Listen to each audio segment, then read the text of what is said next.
जय हिंद दोस्तों। तो आज हम लोग बात करने वाले जम्मू के ऊपर जो ड्रोन अटैक हुआ है उसके बारे में। तो इस वीडियो में हम लोग देखेंगे जम्मू के ऊपर जो अटैक हुआ है वो देखेंगे, उसके बाद ड्रोन की क्या क्या यूज़ हो सकते हैं वो देखेंगे, और जो ये नए तरह से जो टेररिज्म फैल रही है, जो कि पहले तो इंसान जाता था किसी एरिया में फिर वो टेरर फैलाता था, अब जो नए तरीके से ये ड्रोन की मदद से जो टेररिस्ट फैल रही है उसके ऊपर कुछ ओवरव्यू करेंगे। और इसमें ये देखेंगे कि कौन सी कंट्री थी जिसने पहले ड्रोन जो है वो डेवलप किया था। तो फिर करते हैं इस वीडियो को स्टार्ट। तो ड्रोन का इस्तेमाल बहुत तरीके से होता है, जैसे कि हो गया अगर मेडिसिन डिलीवर करना है इमरजेंसी उसमें उसके टाइम पे आता है। अगर खेतों में कोई उर्वरक चीज़ें फेंकनी हो तो उसके काम में ड्रोन आता है। कोई भी इमरजेंसी चीज़ें अगर पहुंचानी हो, कहीं पे भी डिलीवर करना हो तो उसके काम में भी ड्रोन आता है। तो ये ड्रोन जो है वो मल्टीपल कामों में आता है। ड्रोन को जनरली यूएवी कहा जाता है, जिसका फुल फॉर्म होता है अननेम्ड एरियल व्हीकल। तो इस बार जो पाकिस्तान ने इंडिया के ऊपर, जो इंडियन एयरफोर्स है जो कि जम्मू कश्मीर के अंदर बेस्ड है, वहाँ पे ड्रोन से अटैक किया है। और ये एक भारत के लिए नई परेशानी हो गई है, क्योंकि पहले तो जैसे टेरर फैलता था तो आइडेंटिफाई हो जाता था, बट अब तो आइडेंटिफाई भी नहीं कर सकते, क्योंकि एक मशीन के जरिए कैसे आइडेंटिफाई करेंगे। पहले तो जैसे टेरर होता था उसको मार के पीट के नाखून निकाल के जैसे भी उसके ऊपर उसके मुंह से निकलवा लेते थे, बट यहाँ पे तो अब कुछ पता भी नहीं चलेगा। मशीन को दीवार पे मारने से वो बताएगा थोड़ी ना। और जो इस चीज़ की बिल्कुल भी उम्मीद नहीं थी भारत को कि पाकिस्तान जैसे ड्रोन का भी इस्तेमाल कर सकता है, वो भी अटैक करने के लिए। अब ये एक नया मोड हो गया है टेररिज्म फैलाने का। जो इंडियन अथॉरिटी है उन्होंने सस्पेक्ट लगाया है कि ये जो अटैक है वो लश्कर तैयबा के द्वारा करवाया गया है। ये वही ग्रुप है जिसने 2008 में मुंबई टेरर अटैक करवाया था, जिसमें कि ये लोग कुछ लोग जो समुद्र के रास्ते मुंबई के अंदर आ गए थे पाकिस्तान, वो भी समुद्र के रास्ते बोट के सहारे मुंबई से पाकिस्तान से मुंबई में आ गए थे। तो जो जम्मू अटैक है उसमें 2 एक्सप्लोजर मतलब 2 ड्रोन से अटैक किया गया है। और ये जो अटैक है जहाँ पे हेलीकॉप्टर रखे जाते हैं, उस एयर बेस पे जहाँ पे हेलीकॉप्टर रखे जाते हैं उसके थोड़े से ही मतलब कि क्लोज ही वो अटैक किया गया है दोनों। जहाँ तक कि जम्मू कश्मीर में कोई भी फाइटर जेट नहीं है, वहाँ पे MI-17 जो हेलीकॉप्टर्स है वो लैंड हैं, और जितने भी ट्रांसपोर्ट एयरक्राफ्ट है वो वहाँ पे है। वहाँ पे कोई भी फाइटर जेट नहीं है। और ये जो है ये फर्स्ट इंसिडेंट है जो इंडिया ने फर्स्ट इंसिडेंट ये झेला है, जिसके इससे पहले कभी भी नहीं इंडिया के ऊपर ड्रोन अटैक हुआ था। ये पहली बार हुआ है जो कि पाकिस्तान ने किया है। और इसके पीछे का भी रीज़न ये होगा कि क्योंकि पाकिस्तान बौखलाया हुआ है, क्योंकि इंडिया ने बहुत सारे चीज़ें सबमिट करके उसे ग्रे लिस्ट के अंदर ही रहने दिया है पाकिस्तान को। दूसरा है वो 370 वाला, जो अभी तक उनके दिमाग से निकला नहीं है।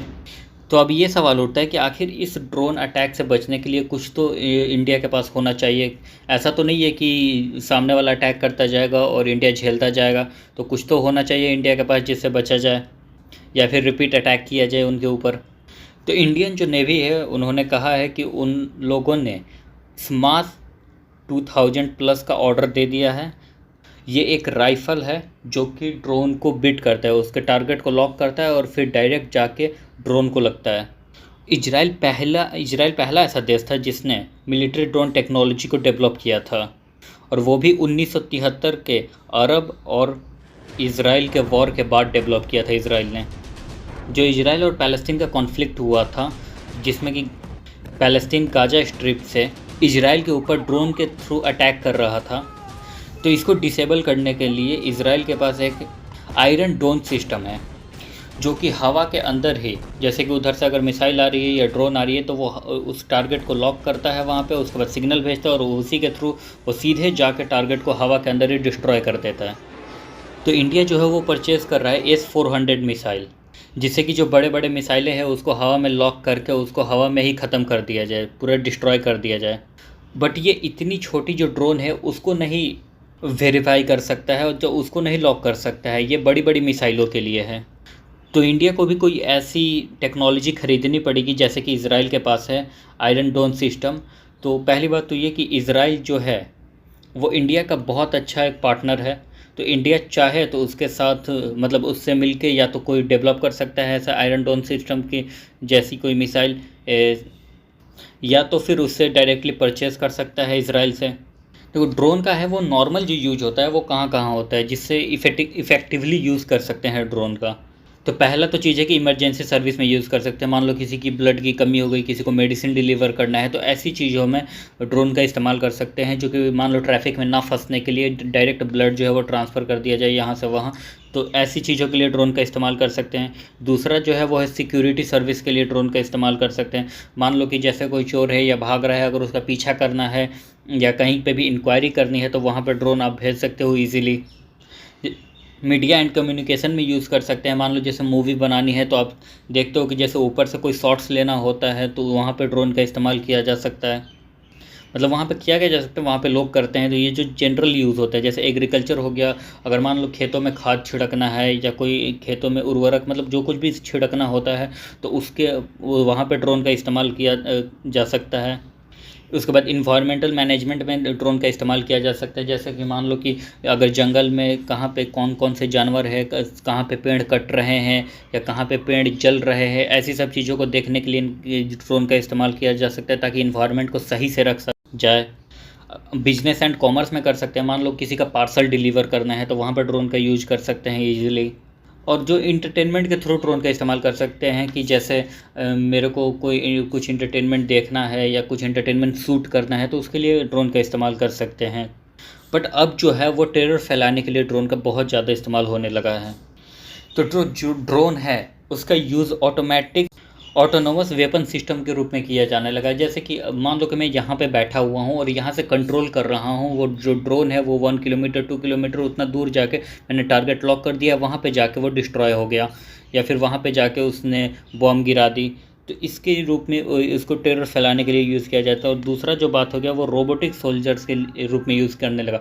पहले जैसे कि सोल्जर को अगर मान लो कि कोई टेरर फैला रहा है या किसी कंट्री पे अटैक करना है, तो वहाँ पे सोल्जर भेजना पड़ता है या सोल्जर के थ्रू अटैक करना पड़ता है, जिससे कि इंसान की जान जाती है।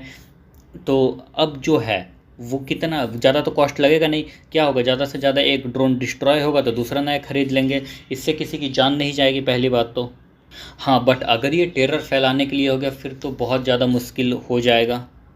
2018 में जो सीरियन रेबल्स है, उन्होंने ड्रोन का इस्तेमाल किया था, वो भी होममेड ड्रोन, मतलब वहाँ के बनाए सीरिया के बनाए हुए होममेड ड्रोन का इस्तेमाल किया था, वो भी रशियन मिलिट्री पे अटैक करने के लिए, जिसका कि बेस सीरिया के अंदर ही था। तो वो उस टाइम पे एक बार ड्रोन का इस्तेमाल किया गया था। उसके बाद 2019 में किया गया था ड्रोन का इस्तेमाल हौथी रेबल्स के द्वारा, जिन्होंने कबूल भी कर लिया था कि हाँ उन्होंने ड्रोन का इस्तेमाल किया है। वो भी उन्होंने किया था, जो सऊदी अरब है वहाँ पे जो ऑयल की जो फैक्ट्रियाँ है उनके ऊपर उन्होंने बॉम्ब गिरा दिया था। ये जो नया मेथड है वायलेंस का, जो कि ड्रोन के थ्रू हो रहा है, ये तो पहले टेक्नोलॉजी को इनेबल्ड कर दिया। मतलब कि पहले तो जैसे इंसान अगर आते हैं, पहले तो अगर टेरर पकड़े जाते हैं तो उनको आप मारपीट के उगलवा सकते हो कि वो किस कंट्री से है या कहाँ से बिलोंग करते हैं या किसने अटैक करवाया है उनको। तो इसमें जो है इसमें कैसे आप पता चल लगाओगे कि ड्रोन किस कंट्री से आया है? तो इसके लिए फिर से टेक्नोलॉजी डेवलपमेंट करनी पड़ेगी।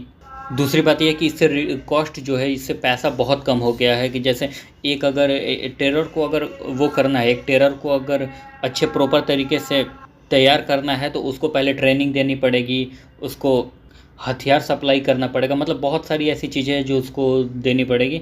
बट ड्रोन के थ्रू आप जहाँ पे भी बैठे हैं, कोई भी कंट्री अगर किसी पे अटैक करना चाहती है, या कोई टेरर है अगर वो किसी कंट्री पे अटैक करना चाहता है, तो वो कहीं भी अपने जगह पे भी बैठ कर आराम से उस टारगेट लॉक करके वहाँ पे अटैक कर सकता है। तो ये एक बहुत बड़ी मुसीबत एक तो क्रिएट हो गई है।